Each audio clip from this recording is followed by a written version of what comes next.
Welcome to Chillin' 101. We hope this video helps. You start by verifying Windows 11 build and that you have a 64-bit system. This ensures compatibility.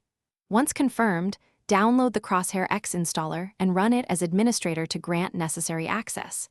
Make sure to close active games and other overlay utilities so the installer can register hooks cleanly. If prompted, accept driver or overlay permissions. These are required. After installation completes, do not launch a game yet. Instead, proceed to configuration to avoid runtime conflicts. You now configure Crosshair X for your needs. Open the app and either select a preset or create a custom crosshair. Adjust size, opacity, color, and screen placement while watching the preview because subtle changes affect aiming strongly. Enable per app profiles so settings switch automatically when you open specific games. Once set, test in a windowed or borderless mode first. This helps confirm positioning.